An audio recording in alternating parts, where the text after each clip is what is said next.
हुई गंगा का, बहती हुई गंगा का अंश है। वो अंशी नहीं है। अंशी तो वो गंगा बहने वाली है, ये अंश है। ये गंगा नहीं हो सकता।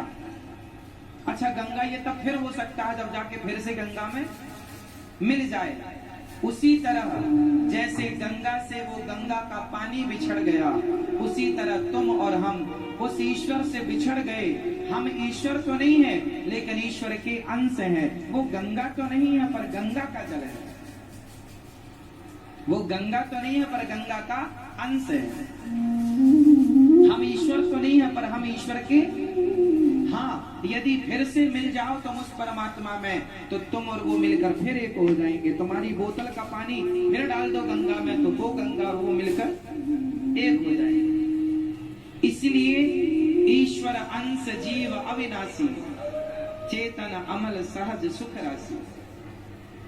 इसलिए कहा जाता है भगवान को पाओ। तुम उस अखंड ब्रह्मांड नायक परमात्मा में मिले व्यक्ति हो। वो परमात्मा का ही अंश हो, लेकिन बिछड़ गए, इसलिए तुम्हारा अस्तित्व खतरे में पड़ गया।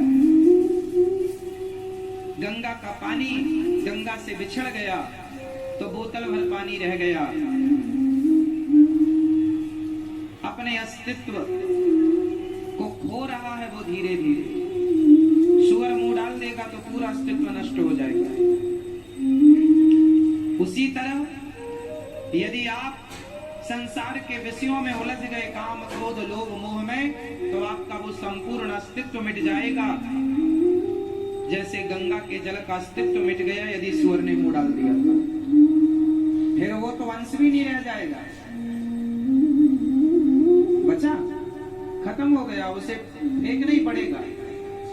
उसी तरह यदि तुम्हारे अंदर भक्ति है, प्रेम है, भगवान नाम है, तब तो आपका अस्तित्व सलामत है। और यदि आपके अंदर विषय वासना घुस गई, में आ गया कि करोड़ों जन्मों तक भटकना पड़ेगा। अच्छा, एक बात बताओ, गंगा का पानी, एक तो ये प्रोसेस है कि आपने बोतल का पानी उठा के वापस गंगा में डाल दिया तो वो गंगा हो गया। एक दूसरा प्रोसेस क्या है, वो गंगा का पानी फिर गंगा में पहुंचेगा, पर कब पहुंचेगा मैं आपको गणित बताता हूँ, आप जरा समझना। वही स्थिति तुम्हारी और हमारी है। बात कठिन है, पर समझ लो तो बहुत सारे सवालों के उत्तर मिल जाएंगे। जरा समझो, एक बोतल पानी हमने गंगा जी से लिया, अब वो पानी फिर से हमने गंगा जी में डाल दिया, तो उसी तरह तुमने भगवान का चिंतन कर लिया और भगवान में मन लगा लिया, तो तुम और भगवान एक हो गए, मतलब भगवत प्राप्ति हो गई, मोक्ष हो गया, सदगति हो गई। लेकिन यदि गंगा का पानी बोतल में कोई भरे और गंगा जी में न डाले,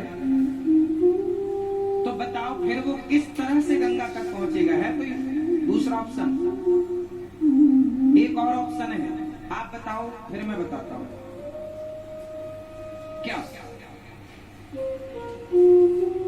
आप गंगा का पानी बोतल में भरो और फेंक दो। फेंक दो कहां? जमीन में डाल दो, खेतों में डाल दो। अब बताओ वो खेतों में पड़ा पानी क्या फिर गंगा तक पहुंचेगा? पहुंचेगा? हाँ या ना? हाँ पहुंचेगा। कैसे? क्योंकि पानी भाप होगा। पानी क्या होगा? भाप होगा, जाके बादलों में मिलेगा, और बादल जब बरसेंगे तो बरसने के बाद फिर वो जाके कोई बूंद नाले में गिरेगी, कोई बूंद गंगा में गिरेगी, कोई बूंद जाके समुद्र में गिरेगी, कोई बूंद तुम्हारे घर में गिरेगी। जरूरी नहीं है कि वो डायरेक्ट गंगा में गिर जाए, लेकिन अब उसको गंगा तक पहुंचने में करोड़ों साल लग सकते हैं। क्योंकि वो फिर नाले में गिरा तो नाला बह के दूसरी नदी जाके समुद्र, फिर वो भाप बनेगा, फिर बरसेगा, और फिर कीचड़ में गिरा तो फिर भाप बनेगा, फिर पता नहीं कौन से बार में वो बूंद जाकर के गंगा में गिरेगी। इस बार तुमने खेत में पानी फेंका, अगली बार वो सारी बूंदें जाके गंगा में गिर जाएगी, ये तो कह नहीं सकते ना। कहाँ गिरेगी? हिमालय में गिर गई तो बर्फ हो जाएगा।